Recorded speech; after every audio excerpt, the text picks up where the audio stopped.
Hi, everyone. Welcome to the Asian Hustle Network podcast. Today, we have a very special guest with us. His name is Dave Liu. Dave is a veteran in the technology industry, having worked for over 2 decades at big tech companies, including Yahoo, Apple, Cisco, and eBay, and founding 2 startups. In 2005, he bootstrapped his first company, Fanpop, a user-generated community site for entertainment fans, to over 40 million monthly users. After Fanpop, he ran marketing for Luxe, a 2-sided marketplace for on-demand valets. He leveraged the experience to launch his second startup, Paired, a restaurant enterprise software business. In 2011, Dave created a community called Asian American Founders Circle, which has grown to over 300 founders, including Tony Xu of DoorDash, Steve Chen of YouTube, Kevin Lin of Twitch, and many others. AAFC inspired the launch of Hyphen Capital, a syndicate focused on investing in AAPI founders that has invested in over 50 startups since launching in fall of 2020. He most recently started a movement with a letter condemning hate crimes against Asians, which he wrote that was signed by over 1,000 prominent business leaders and was published as a full-page ad in the Wall Street Journal. Now, with over 8,000 signatures, it has led to the launch of Stand with Asian Americans. Dave received his bachelor's degree in finance from the University of Pennsylvania's Wharton School and his MBA from the Stanford Graduate School of Business. Dave, welcome to the show. Thanks. Good to be here. That is quite an introduction, Dave. You have done so much already. It's a long introduction. I'm old. That just means I'm old. It's so long. Not at all. Thank you for what you do for the community, especially, organizing the Stand with Asian Americans during a time that we needed people to stand up and speak up. That means a lot, And when we look at you, it's like you've been organizing Asian Americans for so long now, and you're one of the pioneers in this space. So before we dive deep into that, let's dive deep into why you do things the way you do. And we want to talk a little bit more about your childhood. What was your upbringing like? Yeah, so I was, my parents moved and immigrated from Taiwan in the 60s, and they went to give me a graduate school. I was born in Queens, New York, so I'm an East Coast boy, and then grew up in New Jersey. My parents moved to New Jersey, and we moved around a couple times. I grew up in not I wouldn't say a rough part of town when I was little, but I did. And it was the school. I was the only Asian kid in the school until another kid moved in, another Taiwanese kid, and we were best friends, of course, because we had to survive.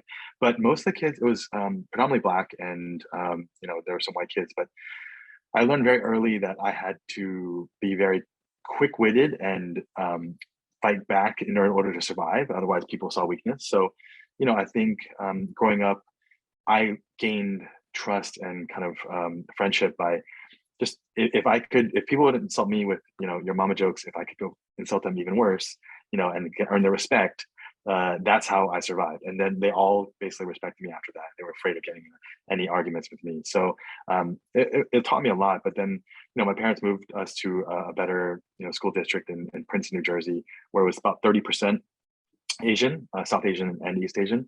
And that's where I kind of grew into my identity of, being more proud of being Asian American. Before, it was actually kind of almost, a weakness because I was the only Asian in that school that I was at before, and it brought attention to me. Then it became one where I could actually be proud of, my heritage and find others like me and, celebrate the things that we had in common. But I think I was very fortunate to have that, but also, my dad, whenever there was ever any, any disagreements or any racist things said to him or injustice, people cutting us in line, people doing like this, disrespecting us, he never backed down. And he would always, he'd cause a ruckus and we'd be embarrassed. But now I see why. And I'm the one probably embarrassing my family sometimes because I'm not going to let anyone push me around. So I kind of learned to put up that fight from him. He passed away when I was 25, so he's no longer with us. But I think I learned a lot growing up about, just fighting back, never backing down. And so that kind of led me to the letter and the journal and other things that I do. It's like, especially for those who are disadvantaged or less fortunate or don't have, the same, benefits or privilege as others. I think it's important to stand up for others. So that's how I was raised, and that's why I have been doing what I've been doing. I'm so sorry to hear about your dad, and I'm pretty sure he's looking down right now. So proud of what you've done and what you stand for. And Appreciate that. I love that. I love making a ruckus. I'm also the type to make some ruckus myself, in case people haven't noticed yet. There's people Yeah. like yourself, Dave, that really lays the foundation for other people, because we don't question things unless there's some emotion behind it, unless there's the reason why, and then we realize that, hey, wait a minute, what's going on here? Like, that's wrong, Yeah. So we need people to make ruckuses, and I really appreciate Yep. that you're still aware of your identity, right? Your Asian American identity, because some people can go one or two ways. They can put that under the rug and be like, I don't want to be Asian American. I don't have any Asian friends. Like, I'm just gonna reject my culture completely. But you went the opposite route. You're like, I want to accept my culture, and it's cool to be Asian, right? Yeah. I would say I used to think that about a lot of people too. The ones who I'm like, oh, they're self-hating, or they're not proud of their Asian heritage, or trying to ignore it, or for self-preservation reasons they just deny it. But in my age, I've realized we don't know other people's situations. We don't know why they are the way they are, and so until we shouldn't assume anything about them or their experience. For all we know, that maybe they just went through a lot of trauma because they're Asian, the only Asian person in their school, like I was, and they wanted to hide it, and so it's a way to survive. It is a survival instinct. It is what it is. There are people, for whatever reason, that don't want to embrace their heritage, but through this whole experience, and learning and meeting people, I've met some of those people, and they've recently come around because of what happened this year and the recent, rise in hate crimes. Those people couldn't deny who they were, because they can't walk on the street and feel safe. They aren't white. They aren't, even though some of them were, Hapa, they could not just become chameleons and become full white. They're like, no.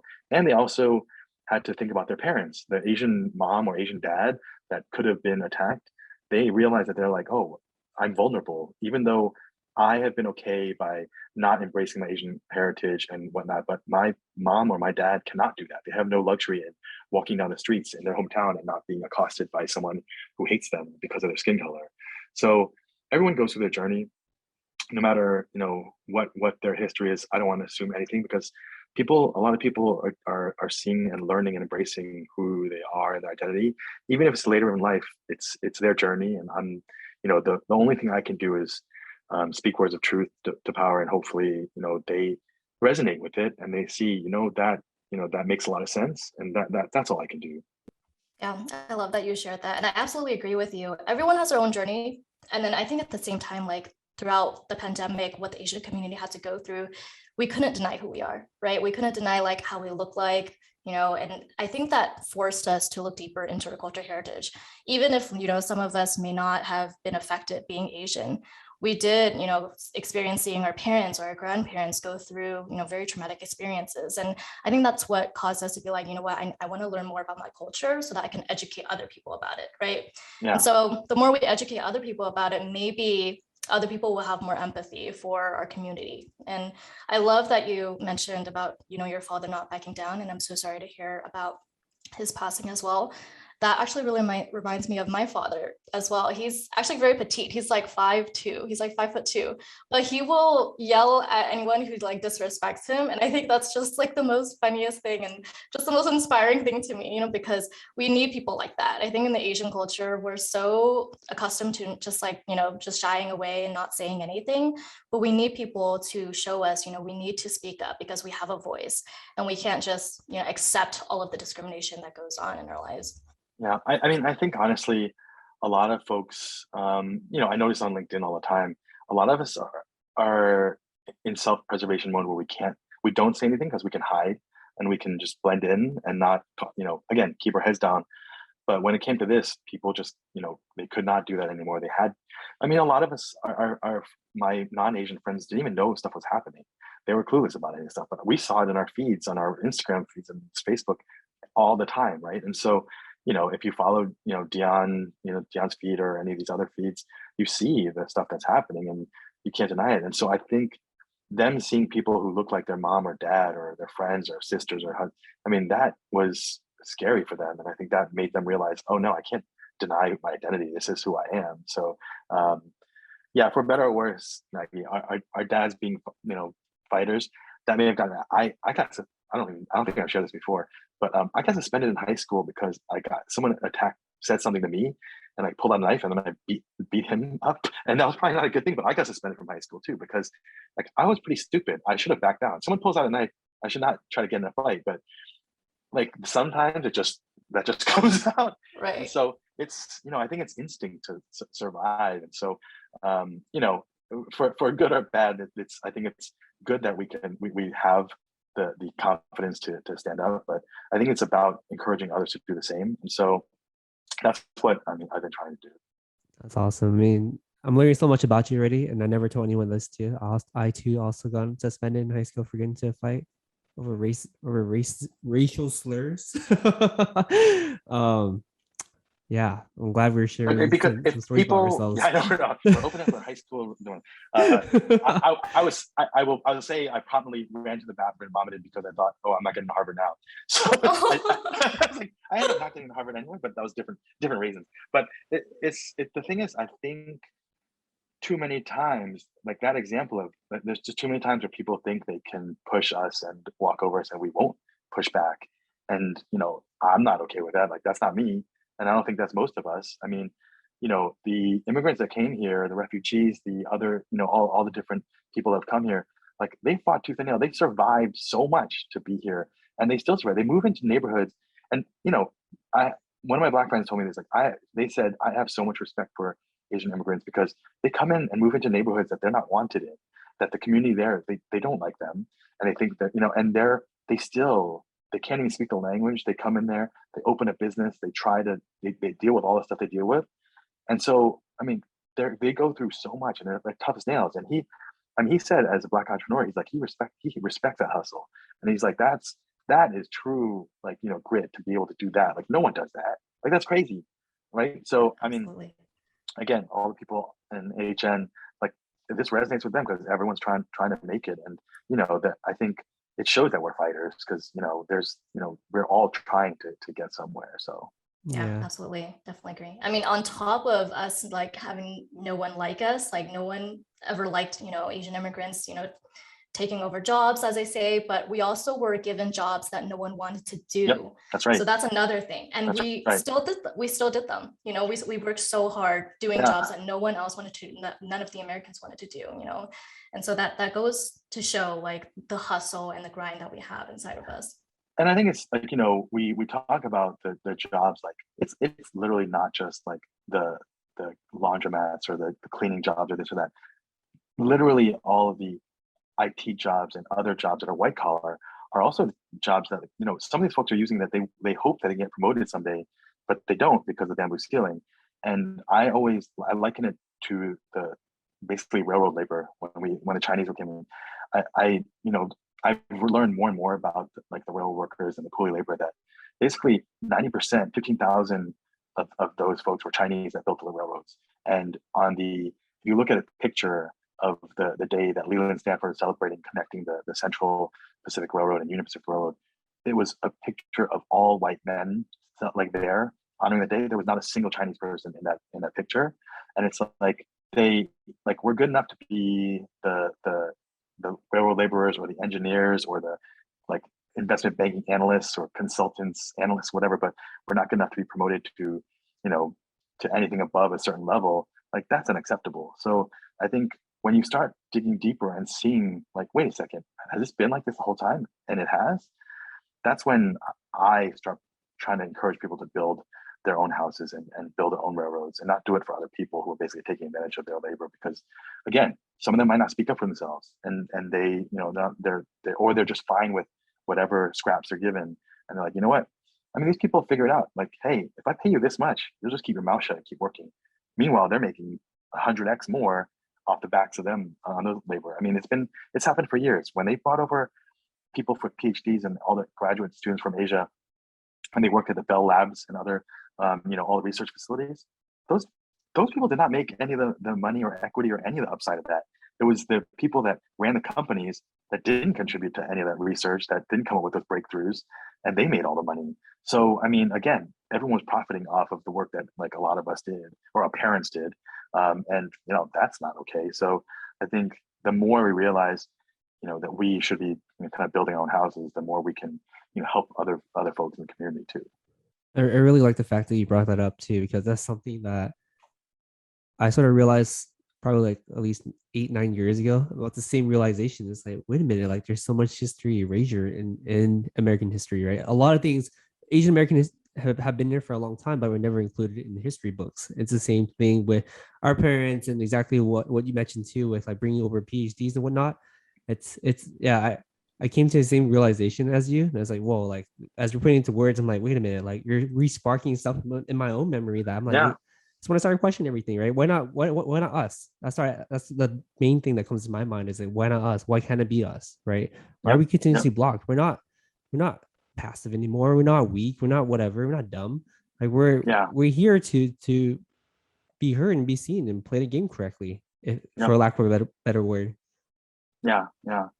I mean, look, there's people out there that are always going to help themselves, and the one thing I want to encourage people in our community to do is I hear all the time during all the anti-Asian hate discussions, like, oh, well, most of the people attacking people are Black.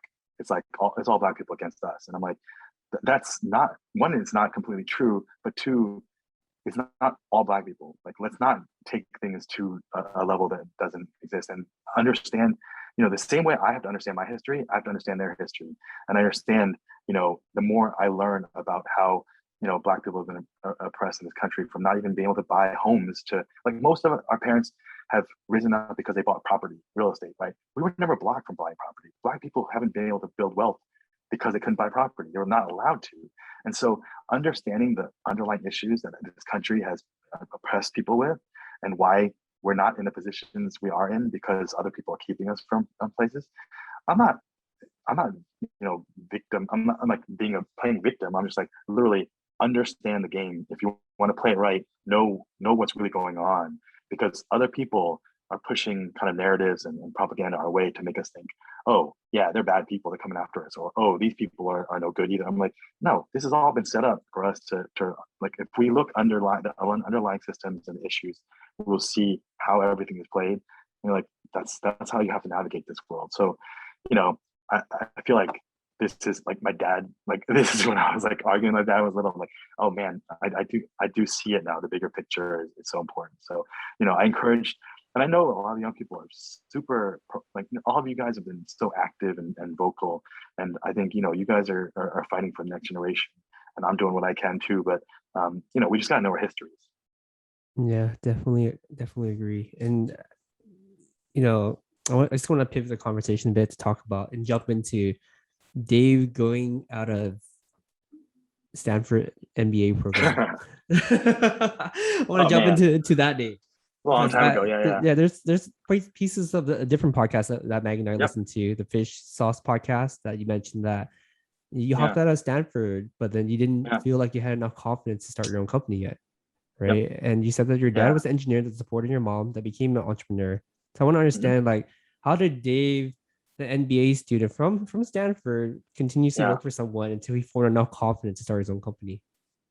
It's funny. I don't know if it was confidence or I was raised by my parents to believe, certainly. A lot of us have been, right? I played the safe route. Like, they literally gave up, they worked their butts off and spent like all their money to get me through college, to get a good job, to get, my resume basically built up so I could go to Stanford to go to business school. That was my dream.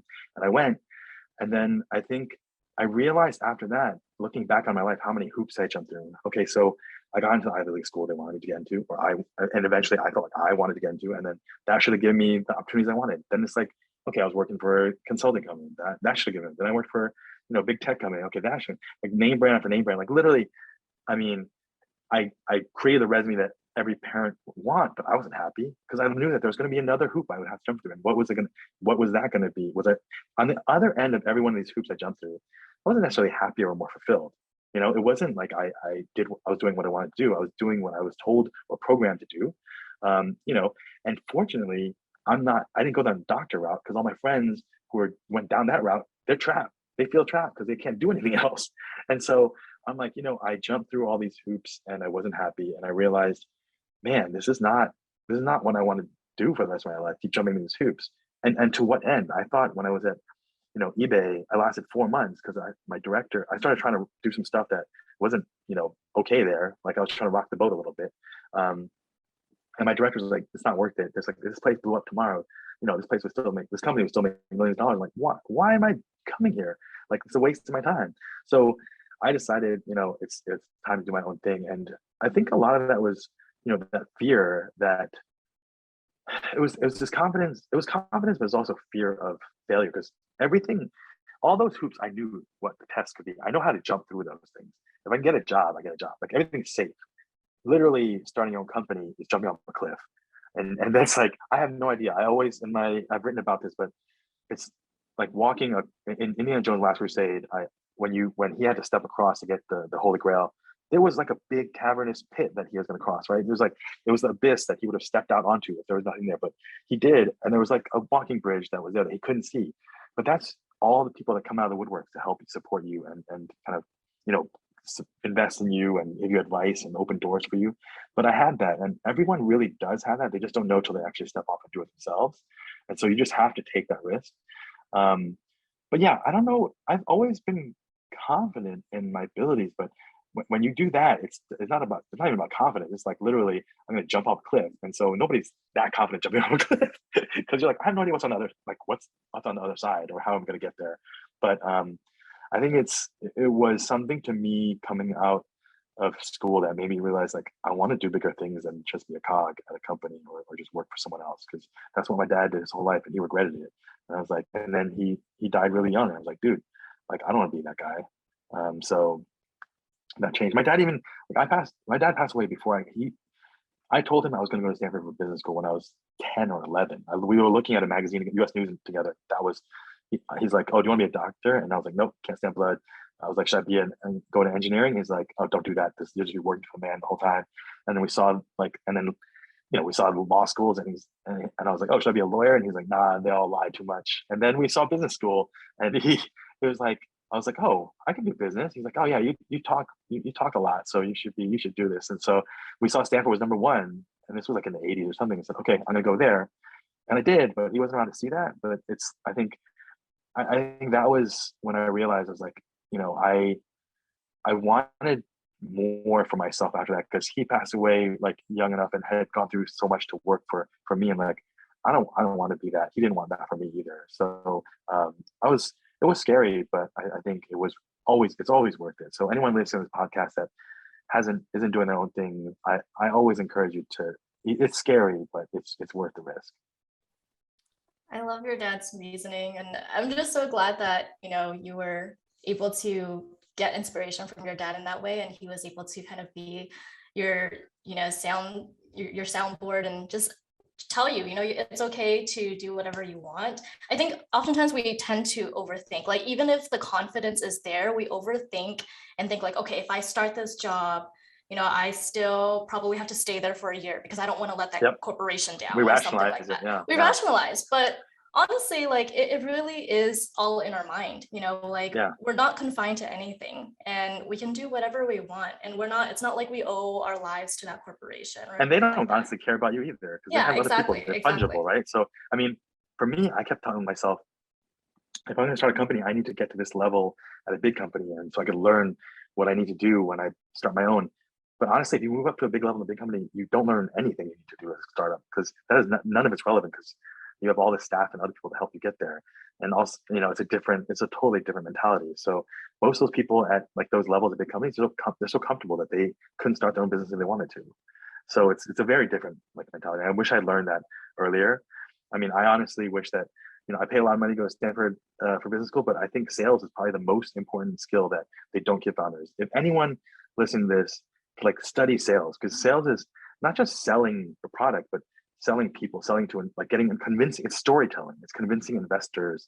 It's convincing new hires to join you, take the risk.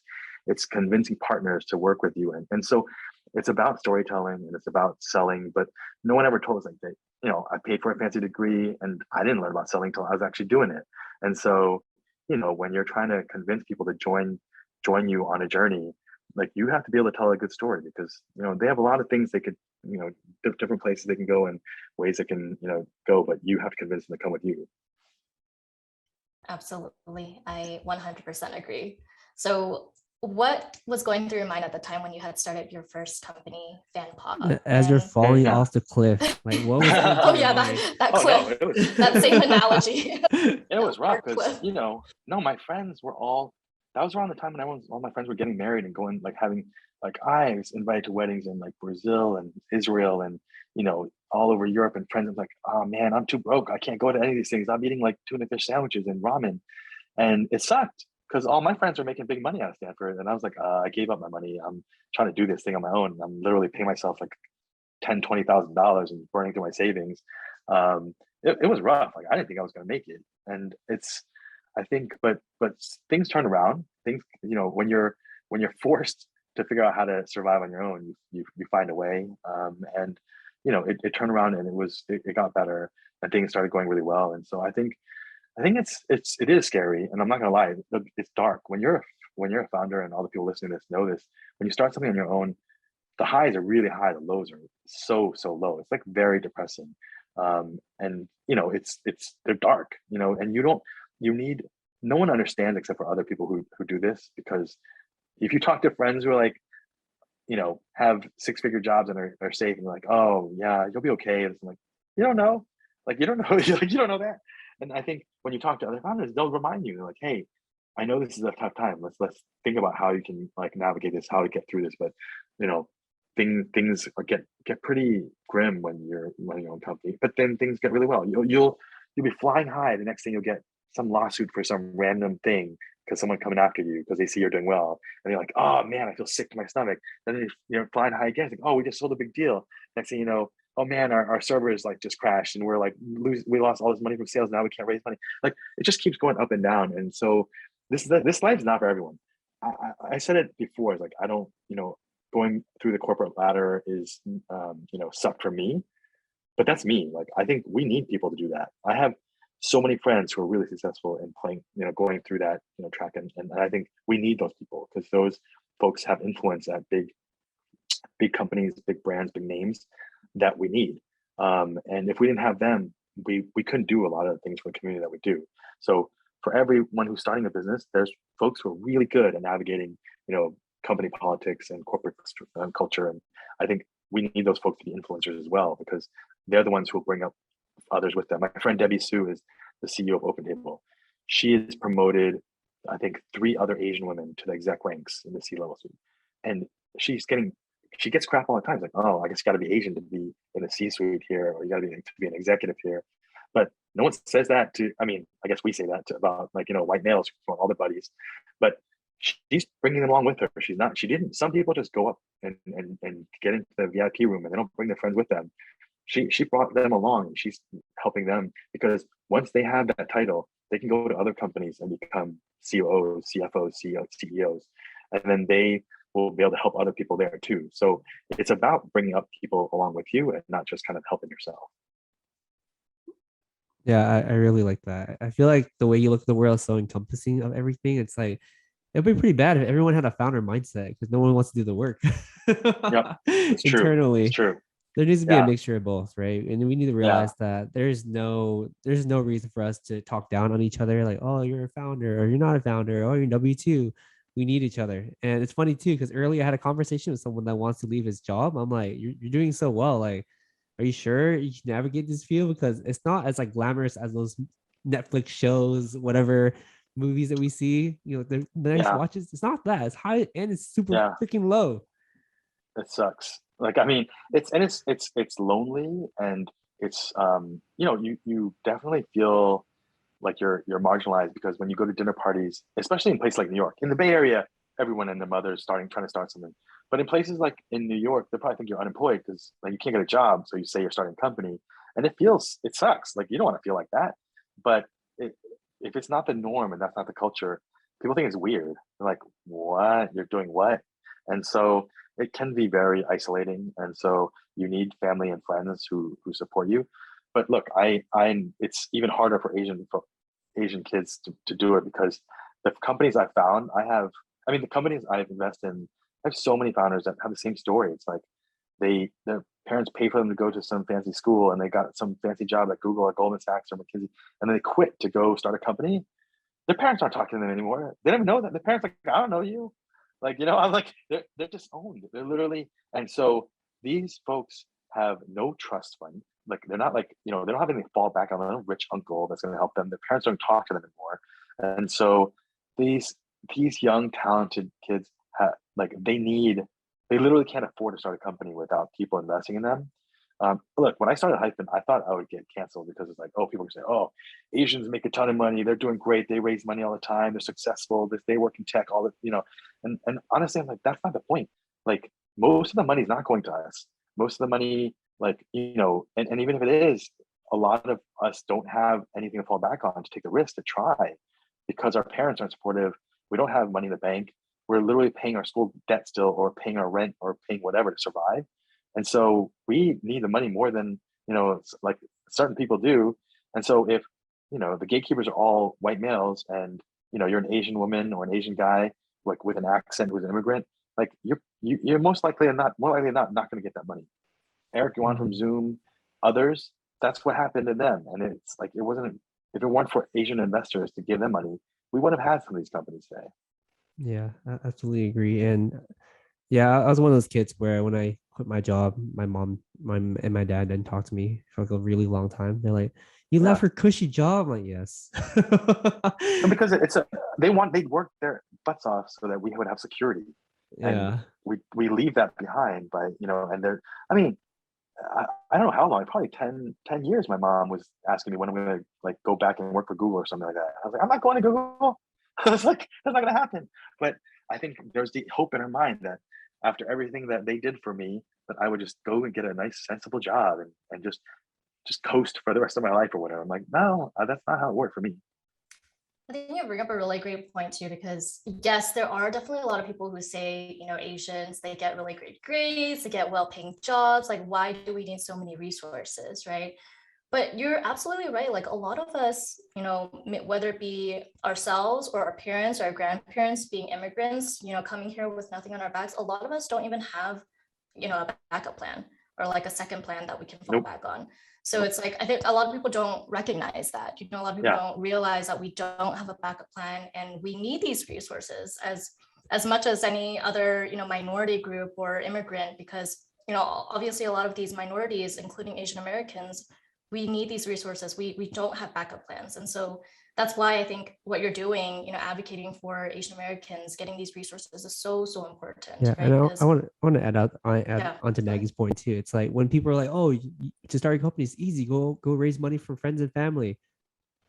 Like, I'm just like, dude, my parents don't even have more than like 20K saved in their savings at the time. Like, I'm not gonna ask them for their life savings so I can mess it up, So it's we hit a huge hurdle. I mean, they're already ashamed of us as it is for quitting. Yeah, so that's not going to happen. But look, at the end of the day, there would be more people and people of color and women standing at the New York Stock Exchange and Nasdaq, ringing the bell, if they had the early stage capital. That first check is life changing because someone believes in you, gives you the chance to take a risk and see if there's something there. If there's a there, you keep going. You just approve it. But if you can't afford it, you can never take that risk. If certain people have money saved up in their accounts because their parents gave them a trust fund, or their rich uncle can always back them up, or they got a job because they just call their dad and their dad can get them a job somewhere else, that of course, like, they can take a risk because they got nothing to lose, right? Bill Gates and Jeff Bezos, like, their parents had money. They didn't have to worry about, what they're gonna do next if it didn't work out. And so for a lot of us, we don't have that option. It's literally, hopefully our resumes are good enough that we can dust it off and go get a job. But sometimes that's not the case if you've been out too long. Right. Yeah. And just to add on to Brian's point about friends and family, like the Asian community is actually, we're frugal in a sense. And so we like to save as much money as possible. So it's like, it's very hard to find friends and family. And they're very risk averse. That's why they'll invest in real estate because it's the safest thing out there, but they're not going to give it to a startup. Yeah, that's absolutely true. I think it's a good segue to talk a little bit more about Hyphen Capital. And again, like, thank you for Hyphen Capital. I just want to talk to our listeners real quick that we got so many people in the Asian Hustle Network message me and Maggie about Hyphen Capital. Like, can you tell us more about it? We were like the vetting source and the spokesperson for Hyphen Capital. No, I appreciate that. And I appreciate, the listeners and the folks in the community that have been interested. Look, I I started as Asian found, as an Asian founder 10 years ago, no, longer than 10 years ago. And I found that, I see other communities like the Jewish community of founders, the Black community of founders, the Latino community of founders. They were all South Asian community of founders. They were all really tight. East Asians and Southeast Asians, we didn't have any of that. We didn't have that same kind of community and that kind of, because when you go to school, when you go to college, you see, oh, there's a Vietnamese Student Association, there's a Korean Student Association, there's a Japanese Student Association, all these different groups that were all separated out, and we all segregate into our own little groups, but we weren't very good about actually coming together. And so I think that was something that I seem to notice. So I wanted to get us together, just get a few of my friends together who had started companies. Like I got 8 people together for a dinner, and we basically, we got together for, in the mission 10 years ago. It was Eric Wu from Open Door and Kevin Chu from the band and a few other friends. And that kind of grew and grew over the years to now, it's the Asian American Founder Circle that has over 300 people in it. I originally started Hyphen because last year during the pandemic, I saw how hard it was for people to raise capital because all the kind of circles and networks closed. And if you weren't part of the networks to raise money, you weren't going to get money. And some of these folks needed money to get to bridge the capital and get through. And they couldn't find it. So I thought, the thing I saw about our community is that everyone is so humble. Everyone was so down to earth. You could have, the founders of DoorDash and Gusto and, Zoom and others in a room with people who are just getting started. And you wouldn't know the difference. Like that's the beauty of our community. It's like no one has there's very little ego. Everyone knows where they came from and they want to help each other out. And so I saw people mentoring, advising, investing in young founders. And I thought, maybe through the pandemic, I could help a few of these founders out who are struggling and, actually codify what I was seeing in the community and create a syndicate. That essay I wrote for just our group was shared publicly. And thank you to Tracy Chu for doing that, because she basically kicked me in the butt because I was like, oh no, this was supposed to be private. And that's when I thought, oh man, I'm gonna get canceled now for writing this thing. But everyone just came out of the woodworks. I wrote a LinkedIn post and a Twitter thread, and I got 400,000 views on the LinkedIn post. And basically, of course, I knew founders would be interested, but all these people who wanted to invest came out of the woodworks, from hedge fund managers to doctors to lawyers to engineers to product managers. I mean, I think everyone saw that this resonated with them and this mission of supporting these young founders. And so it's been amazing to see all the folks I talked to. And look, I find myself, I'm not people are like, oh, you're a VC now. I'm like, no. I lead a community of people who are angel investors that are support and want to support and invest in Asian AAPI founders. I'm not, a VC. I help them find the companies and I vet them for them. But a lot of these founders, I'm also finding that I've luckily been very blessed to be able to mentor some of them, but to do it from the perspective of another founder. So I try to encourage them and talk to them about the issues that they are struggling with. And stuff that they haven't seen yet. Because I tell them, I was like, they always tell me like, oh, wow, this is so refreshing to talk to someone that one looks like me, but also has gone through what I've gone through during the fundraising process. Like, they're like, oh, I'll talk to them and say, hey, you're going to probably be pitching in a room full of, straight white guys that are, some of them might be pretty mediocre and they shouldn't be, they're asking the wrong questions, and it feels they're like on their phones being dismissive, and it's probably overwhelming. It makes you feel small. But remember, it's more about them than it is about you. So things like that, where it's kind of reminding them is like, you shouldn't feel you shouldn't feel small because someone's making you small. It's not about, remember, it's not about you. In a room that looks just like yourself, it would be very different, but this is not the case. So they have to make it through and keep pushing through, but don't take these things personally. It's very easy in your journey and everyone's journeys to take things personally, but oftentimes it's not. It's literally, they might be like slammed with deals and they just don't have time to even listen properly, or they're just jerks and they just want to make people feel like belittled, whatever. If it's for their egos or whatnot, but for whatever reason, don't take it personally, because it's really hard not to take it personally. Wow, I love it. I love that story. And it's really reminds me of what the early days of Asian Hustle Network kind of looks like too. And personally, like we thought we would kind of get canceled as well because there was someone who said, why don't you guys name it Hustle Network? And why did you have to put the word Asian in front of it, right? Anytime Asian or any ethnicity is involved, people are always going to talk about their opinions and say like, why do you have to put in a ethnicity or a race involved? So Yeah. I definitely, see where you're coming from. But there is a problem, right? And that's why we put the word Asian in front of it. We wanted Asians to be the main focus because we recognize that Asians were underrepresented and we needed more Asians to have more representation and to speak up, right? And that was the reason why we put Asian in front of it. So it's just amazing to see that this whole thing came from you just starting a community and not even knowing like what would come out of it. Yep. I mean, what you guys have done too, right? It's like you've built a community and all these things have come out of it. And I think, like I mentioned before when we were talking earlier, we don't know all the conversations and things that are happening beyond what we've done. We've created this space for people. We've created connections. We've, put it out there in the world, the same way as the Wall Street Journal letter was put out in the world. And the ripple effects of those things, you may never know or meet the people that you've impacted with what you're doing. But I think it's important for people to remember, just put it out there in the world and see like what it does, because I think that's the only way I think change happens. If you don't even try, then for a fact that nothing's gonna happen. But if you give it a shot and build a community or put the words out there, call it Asian Hustle Network, because people see there is a community for people like me. It's not just Hustle Network, because that's the hustle, all these different people who are talking about like that hustle culture out there, the rock, all the other, that kind of push hard, like whatever. I mean, that's different. Like we're trying, we do it differently. There's cultural aspects of our hustle. There's the baggage that we have with our parents and our heritage that others won't understand. And so, I think there's something that connects us and look, my Taiwanese culture is very different from Vietnamese culture, very different from Japanese culture, but different from Filipino or Hmong, and so we all bring different things to the table.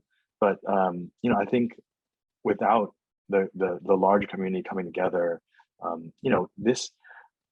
all the Asian hate crimes is the first fighting against Asian hate crimes. Is the first time I've seen all our communities come together as one, because we have a common enemy that sees us all as one monolith.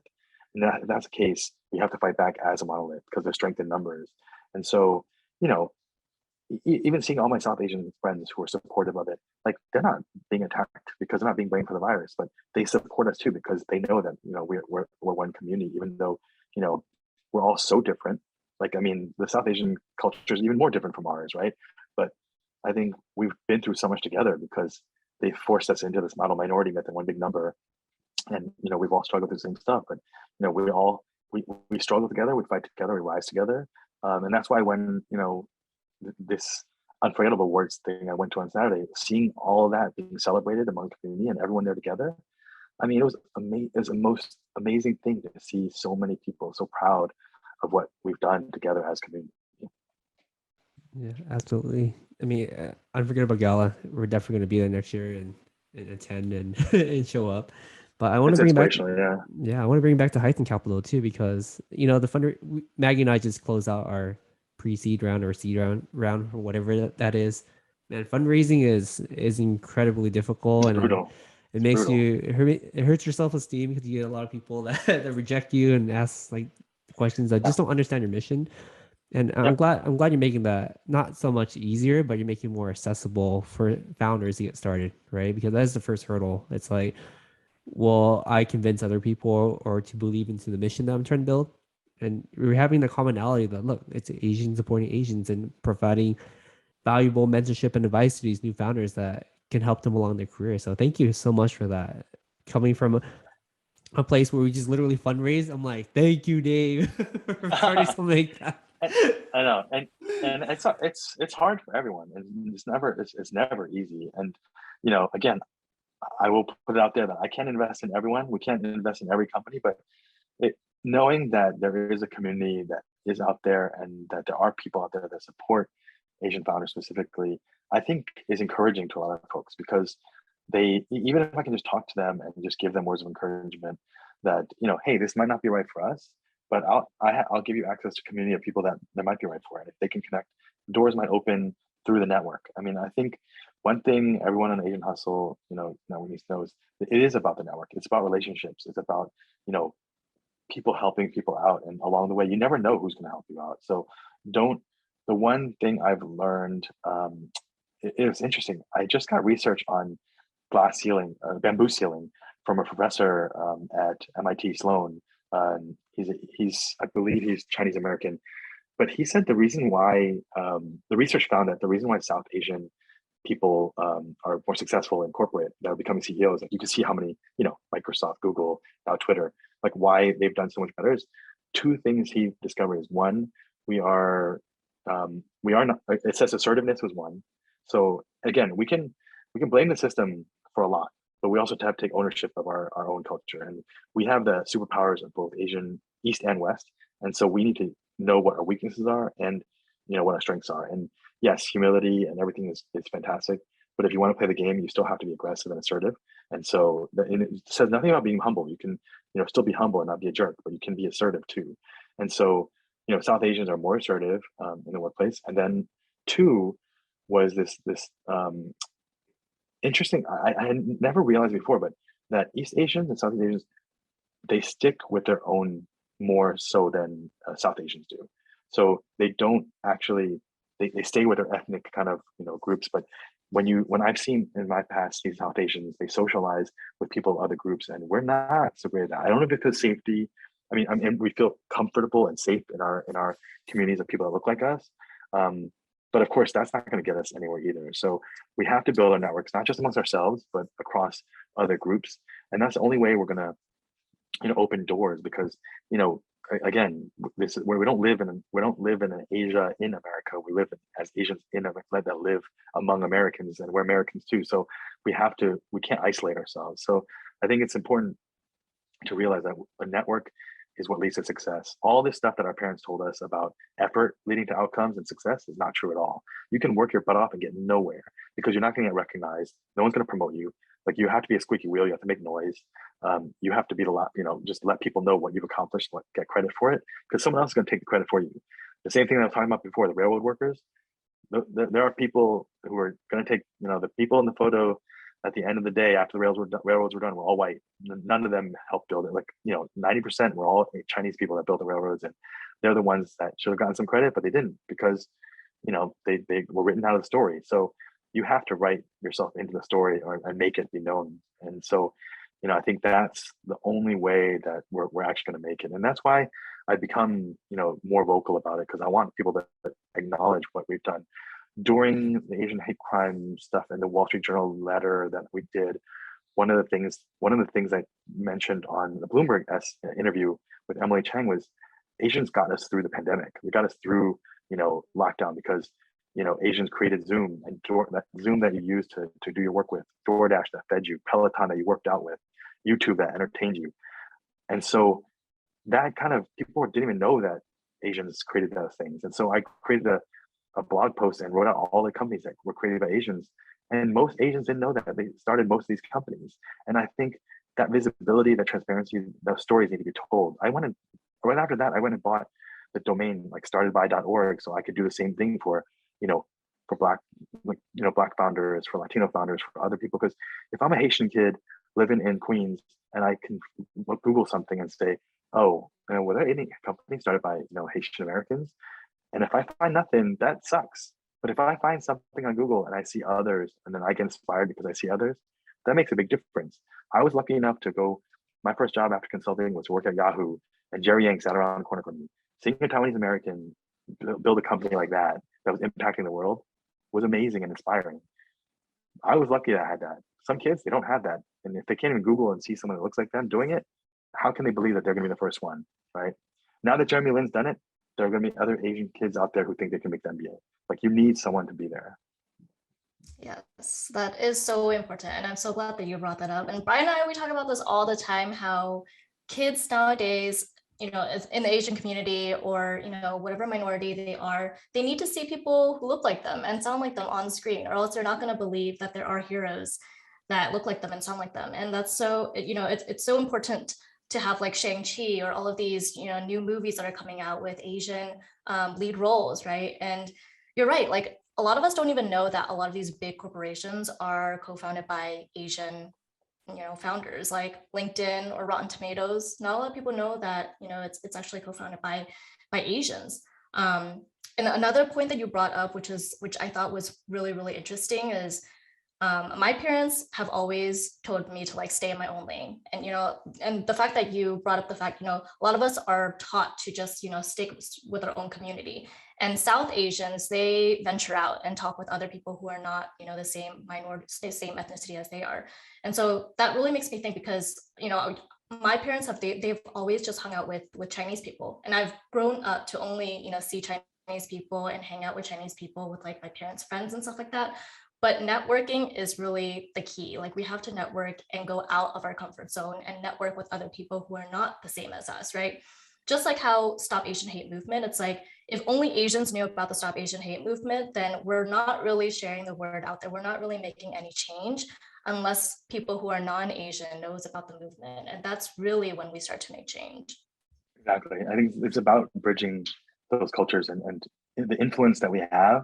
Like if we don't, build the influence in other spheres, we're not going to get anywhere. So one of my reasons for starting Hyphen and my vision for starting Hyphen is, again, bigger picture, longer term. I want the people who invest in these companies, if they get returns for it, that's great. If the founders make money, that's great.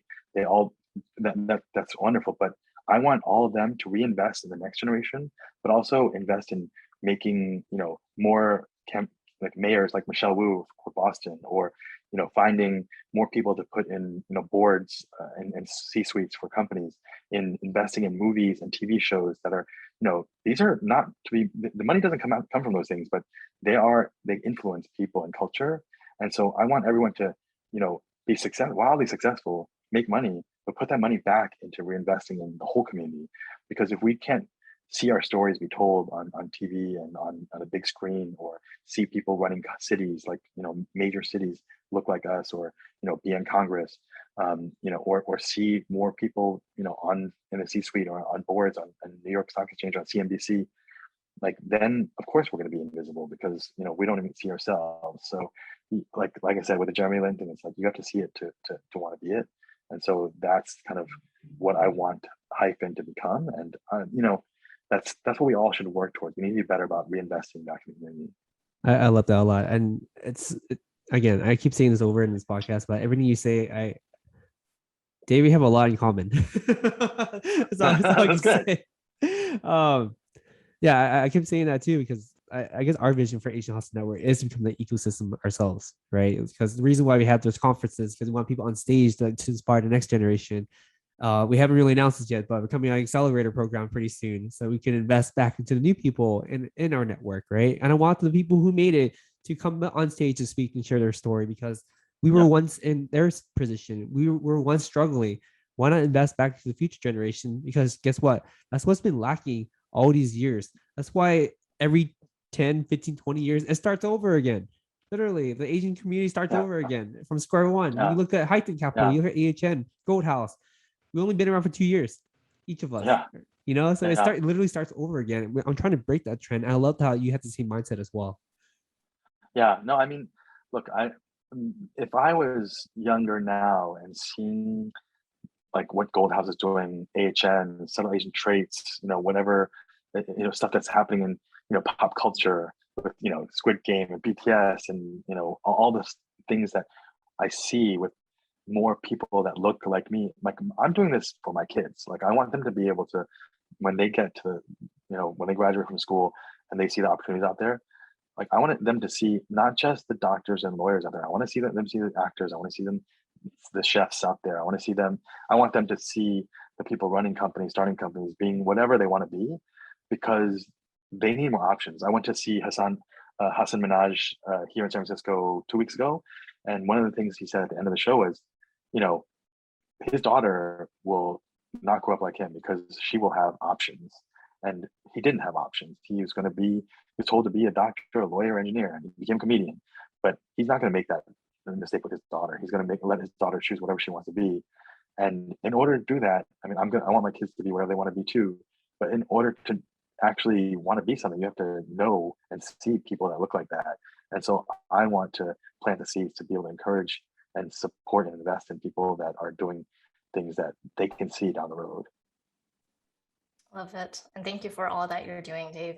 I'm sure that your kids will definitely find a lot of inspiration just from, everything that you're doing. And it compels them and, encourages them to do work that is very admirable as well. Yeah, we try to build a world for our kids too, even though we don't have kids. So it's my imaginary kids. You still got to build it though before they get here. Yeah. Go ahead, Maggie. Sorry about that. So I do want to give Dave an opportunity to talk about Stand with Asian Americans as well. Yeah. I'm very curious to know, what compelled you to write a letter? For anyone who hasn't seen the letter, I really recommend and encourage everyone to go Google that letter. You can find it online. And how did Wall Street Journal get their hands on it? And how did you ultimately get 8,000 signatures leading up to the launch of Stand with Asian Americans?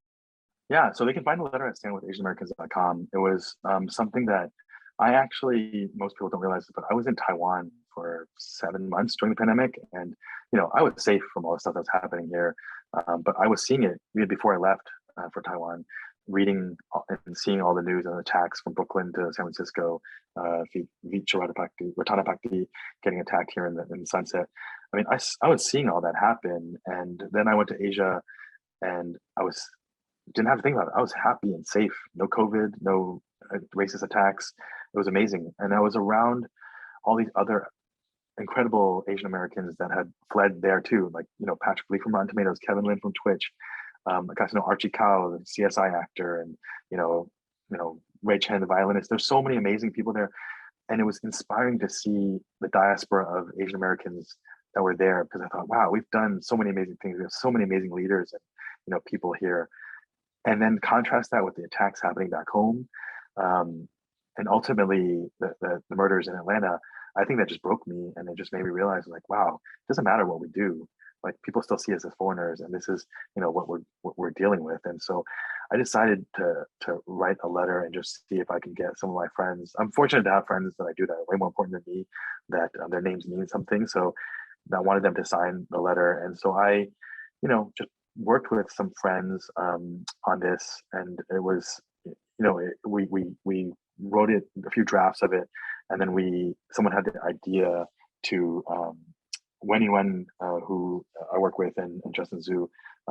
Wendy wanted to get this published and suggested we get it, let's do a New York Times or Wall Street Journal, somewhere big, and because we had a lot of big names sign it. So I put it on my Medium. I got all these people to sign it. I was like manually transcribing their signatures, and it grew and grew. And then, we had a lot of big names, but soon the names, I started seeing, like, we saw President George Bush sign the letter, and we're like, what, is that real? So we had to go verify it, but George Bush signed it, and then Andre Iguodala signed it, and then, the Sesame Street CEO signed it, and, all these other, the Google CEO signed it. And slowly but surely, it didn't matter if they're Asian or not. Like, this is when we saw all these people from, CEO of Foot Locker to the biggest law firms and the biggest ad agencies all signing it. And I think it was incredible to see the support from everyone for this. And I think that's, it grew from the 1,000 to 2,000 to over 8,000 people signing it. And to me, it was about, the letter was my way of expressing my anger, my frustration, my fear, all in one way, of being an American, but feeling like I'm being treated like I'm not an American, and people questioning my being American. And I think it all, we worked on it so that it could express a lot of our feelings and rage and anger, but also, disappointment and kind of just frustration with the whole thing. And I think that really resonated with a lot of people. The message I got after that, even if it did nothing more than give strength to people who didn't want to fight, the message I got from people saying, hey, someone called me some racist name, and I'm like 38 weeks pregnant, and I was at a grocery store, and I was like, why am I here? Why don't I just go back to Asia and give up? Like, I mean, not deal with this, because why do I need to put up with this? And then she read the letter and she cried, and she said, no, this is my country too. I deserve to stay. I'm going to stay and fight. But just reading words like that, it meant the world to me, because it meant that this letter was a symbol to so many people, and it gave them voice and words that they had in their hearts, but they couldn't say out loud.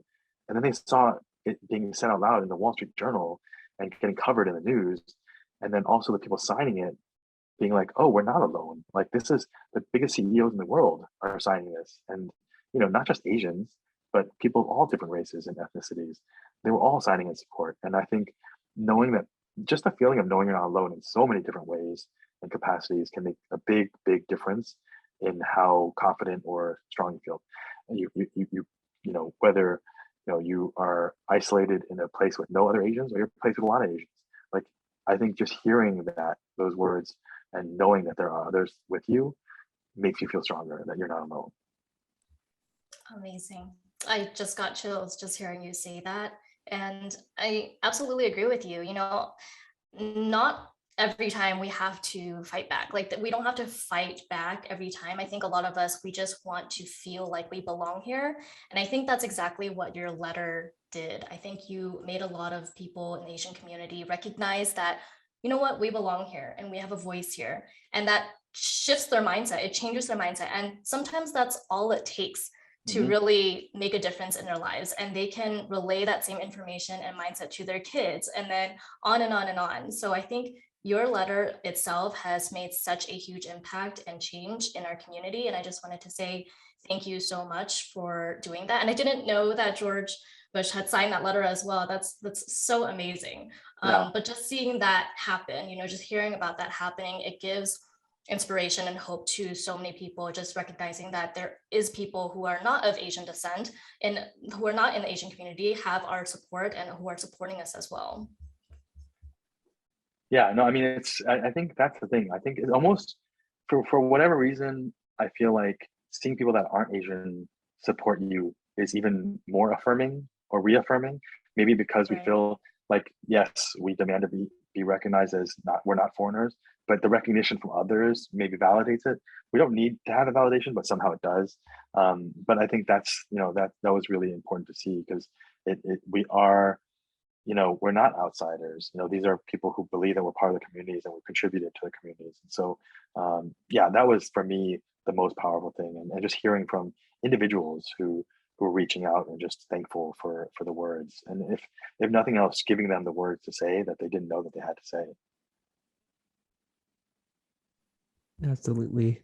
I mean, I definitely remember reading your letter late at night in the midst of my frustration, obviously, with the community, what's happening in their community. And I just remember saying, like, wow, like, I haven't really talked to Dave Liu yet, but this guy sounds awesome. Hopefully I lived up to the hype, but yes, thank you. Honestly, it made me think of like the founding fathers in some ways. It's like the Declaration of Independence, right? Because that is, you're basically putting into words how the frustration that we felt, like what's happened in your community. And I do agree with both you guys too, that it does feel good to have allyship, especially in this country, because we tend to feel like we're in our own subgroup, right? We're perpetually foreigners that want to be expelled from this country. So that definitely does matter a lot to me, at least. And if for another reason, it galvanizes the community and it gives people conviction and strength to stand up for themselves, like that in of itself is huge. And I think that's what we need to do more of. And I say it today, like it was a letter that got published in the newspaper. It could have been anything, but if we hadn't done that, if it hadn't been put out there, like none of this would have happened. And I encourage people, like, just throw the pebble in the water, and the ripple effects will be huge. It'll, you don't know what's going to happen until you actually do it. But so many of us, I feel like we're passive, we're scared, we don't have the confidence, we think it's going to fail. We've been raised with a culture to be afraid to fail, and we need to get rid of that, because there's so many things beyond just making money or succeeding in school or in your career that is success. There's outcomes that are much more important, and the stakes are much higher to success. Just try to build that community in your town. Try to build that community in your school. Try to write that letter. Try to sign up create that petition. Like you have no idea what you're capable of until you actually try it.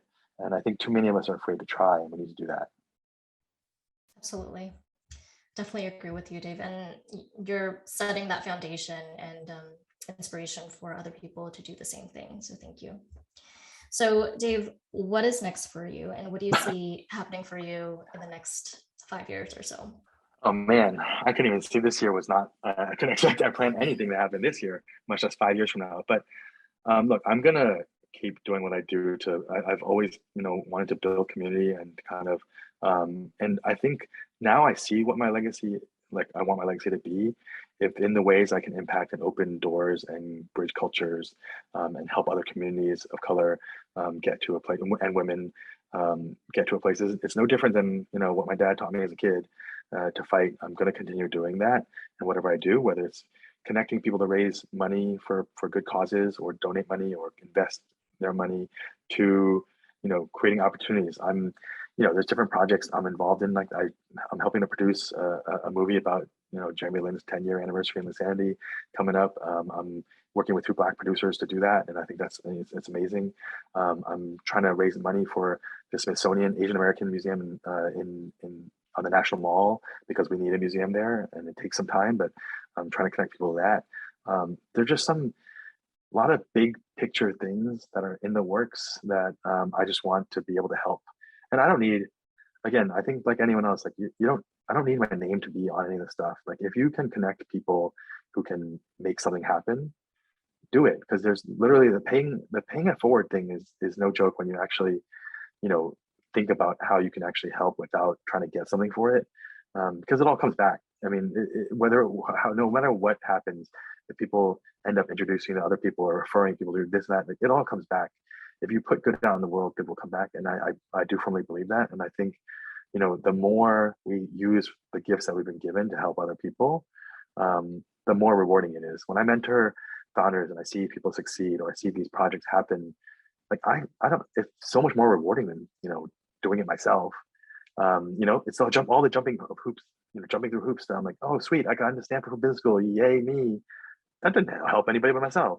But if it's continuing to help other people, then you can keep rooting for them and be really happy for them. And, they can help someone else, and it keeps going. But I guess it sounds cheesy if you think about it, but for me, it's been a reality. I've been blessed by being able to work with people, help people, touch people's lives in ways that I don't even see.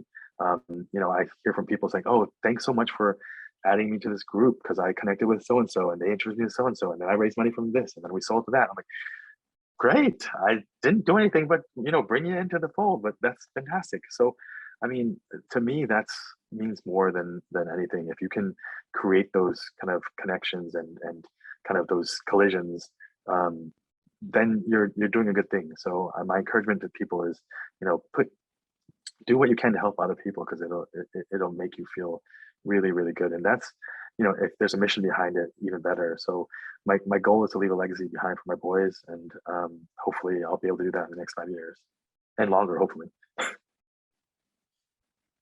Well, we're very, very excited for everything that you have coming up. And I feel like we just resonate with you so much, and with Asian Hustle Network and what you're doing with Stand with Asian Americans and all the communities that you've been building. It's definitely very, very inspiring. It's definitely much needed. So Dave, where can our listeners find more about you and everything that you're running online? Well, I'm very noisy on LinkedIn, so you can definitely read about my stuff on LinkedIn, and I post a lot on Medium. My Medium, hyphencap.com is the website. Stanwithasianamericans.com is the website. You can sign a pledge and get involved with chapters in the community. But no, I got nothing to plug other than go out there and help other people, encourage other people, invest in other people, and invest in the community. I think we're all stronger when we work together. And what you guys have built with Asian Hustle Network is exactly the venue for so many people to help each other out. The stories that you guys, like I said, the stories that you guys don't even know that are happening on the sides, and not on Facebook and whatnot. There's a lot of people are helping each other out. And if it weren't for you guys starting it, that wouldn't have happened. The stories that are posted, that people tell, that inspire, other people, the comments that start conversations, that start partnerships, and who knows what they do. Those are the things that you guys created. And I think, for all the other folks listening, you can create a hyphen, you can create a Asian Hustle Network. You can go out and do that too in your community, or, wherever you might be, but plant a seed, think about don't think about what's in it for you. Think about what could be in it for everyone else. And it just takes one pebble to throw in that water, and it starts to ripple. Awesome. Thank you so much, David. It was amazing having you on our podcast today. Thank you so much for sharing your story with us. Thank you so much, Thanks for having me, Dave. guys. All right, Appreciate guys. it.